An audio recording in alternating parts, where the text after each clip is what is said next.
Jayapandi scientist செல் number ஜெயம் 1 நீதிமன்றத்துக்கு, பிடிஜே நீதிமன்றத்துக்கு, 6ADJ நீதிமன்றத்துக்கு, சிபிஐ கோர்ட் நீதிமன்றத்துக்கு, ஜெயம் 2 நீதிமன்றத்துக்கு, ஜெயம் 1 நீதிமன்றத்துக்கு, மொத்தம் 5 நீதிமன்றத்துக்கும் தமிழ்நாட்டு முதலமைச்சருக்கும் லெட்ரு அனுப்பியிருக்கேன்.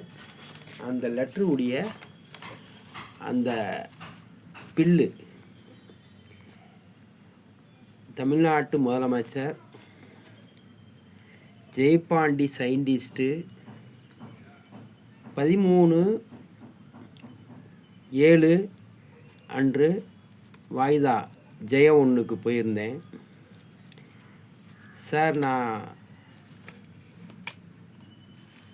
ஒரு 5 முறை லெட்ரு அனுப்பியிருந்தேன். தமிழ்நாட்டு தேர்தலுக்கு முன்னாடி பத்திரத்தோட. எனக்கு எந்த பதிலும் 5 நீதிமன்றமும் கொடுக்கல. ஏன் அப்படின்னு ஜெயம் 1 நீதிபதியை கேட்டேன்.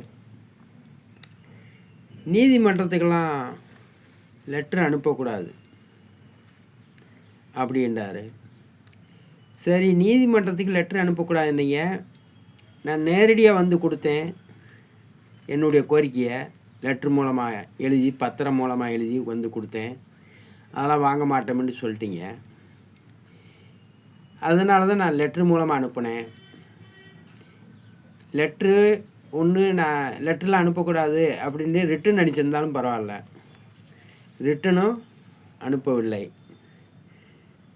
5 தடவையும் லெட்ரு வாங்கி வச்சுக்கிட்டீங்க. அதுக்கு பதில் எழுதாமல் இருக்கிறீங்க அப்படின்னு சொன்னேன். அதெல்லாம் உனக்கு பதிலெலாம் அனுப்ப முடியாது அப்படின்ட்டாங்க. லெட்டரும் நீ அனுப்பக்கூடாது அப்படின்னு சொல்லவும் நான் சொன்னேன், எங்கள் பொய் கேஸ் போட தெரியுது. ஆனால் ஜெயபாண்டிக்கு அந்த பதில் லெட்ரு எழுத முடியாதா அப்படின்னு கேட்டேன். நீ போய் வெளியே போய் நில்லு அப்படின்ட்டு என்னை வந்து ஒரு 5:55 வரைக்கும், சாயந்தரம் வரைக்கும் நிற்க வச்சார், வாய்தா தேதி சொல்லாமல். அது கோர்ட்டில் அவமதிக்கிறது மாதிரி தானே.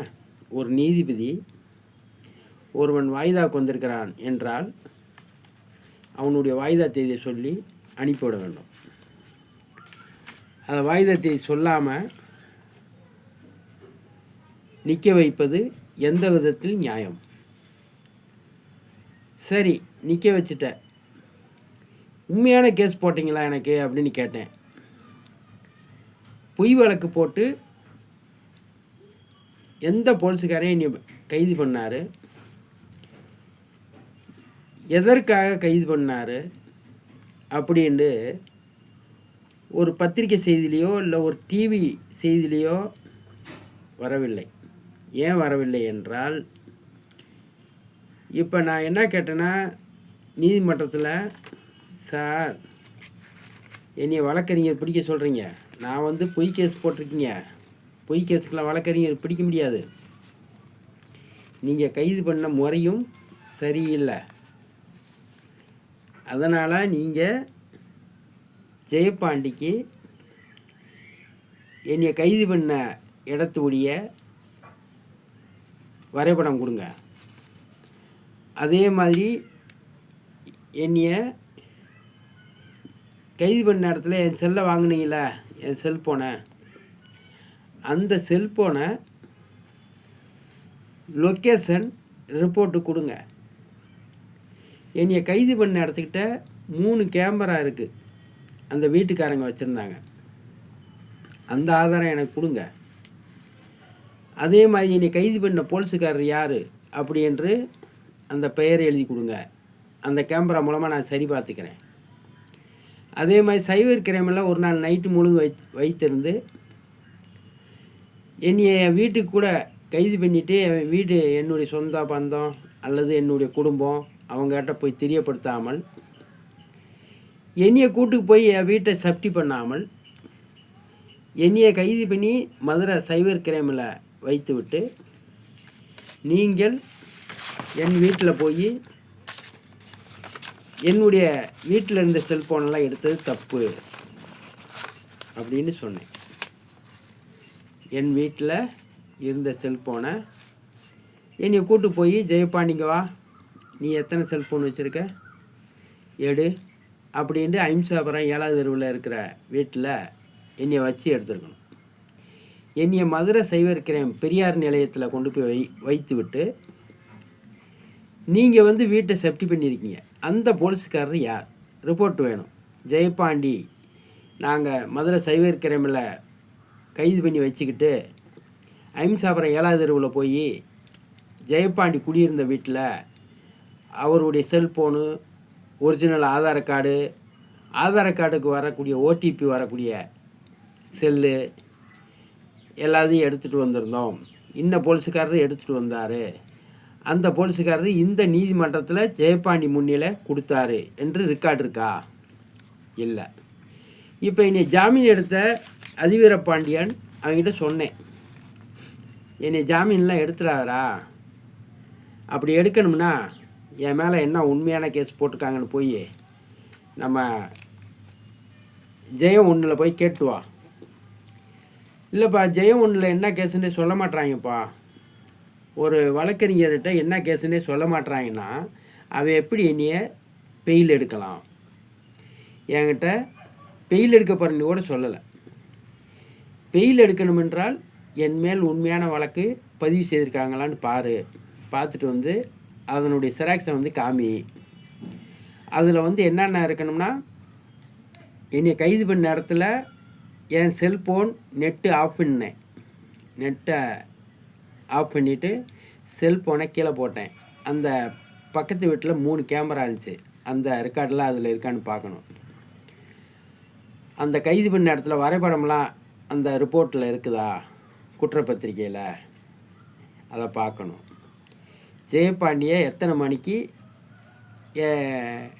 எத்தனை போலீஸுக்காரங்க வந்து அரெஸ்ட் பண்ணாங்க, அதை தல்லாவளத்துக்கு கூட்டு போனாங்களா அல்லது சைபர் கிரைம் கூட்டு போனாங்களா அப்படின்றதெல்லாம் அதில் இருக்கணும்.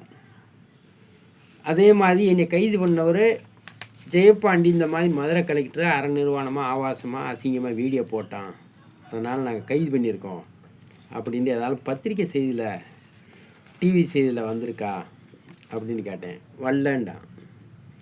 அப்போ இதெல்லாம் வராமல் என்னை வந்து அரசன் பேக்கரியில் ஒரு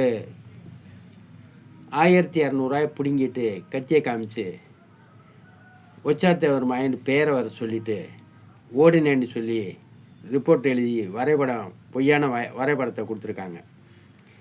ஜெயம் 2. அப்போ என் உண்மையான வழக்கை ஏன் மறைச்சிங்க? ஒரு தமிழ்நாட்டு முதலமைச்சரை கருணாநிதியை வீட்டில் குண்டுக்கட்டை அடித்து கைது பண்ணும்போது அதை காமிக்கிறீங்க, ஜெயலலிதாவை அதே மாதிரி காமிக்கிறீங்க. ஏன் மதுரை கலெக்டரை மட்டும் மறைச்சிங்க? மதுரை கலெக்டர் அரை நிர்வாணமாக ஆபாசமாக வீடியோ போடும்போது அதை ஏன் மறைச்சிங்க?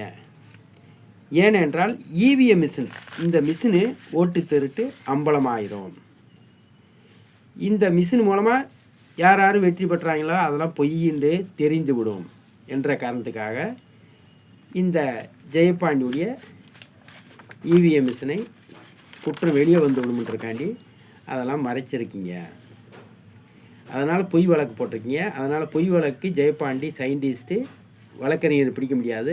உண்மையான வழக்கு பதிவு செய்திருந்தீங்கன்னா முதல் சாட்சியாக மதுரை கலெக்டரை ஏற்றிருக்கணும், 2வது சாட்சியாக அணி சேகரை ஏற்றிருக்கணும், 3வது சாட்சி தருமபுரி மலர்விழியை ஏற்றிருக்கணும், 4வது சாட்சி தருமபுரியில் இருந்த விவேகானந்த கலெக்டரை ஏற்றிருக்கணும். இப்படி வருஷப்படுத்தி நான் போட்டிருக்கிறேன். நன்றி, வணக்கம். அடுத்த டேக்கில் பேசுவோம். PO Jayapandi scientist. நடிகர் விஜய் சிஎம் ஜெயபாண்டிக்கு பதில் கடிதம் எழுதணும். 75 நாளைக்குள்ள பதவி விலக வேண்டும். நன்றி, வணக்கம். பத்திரத்தோட லெட்டர் அனுப்பியிருக்கேன்.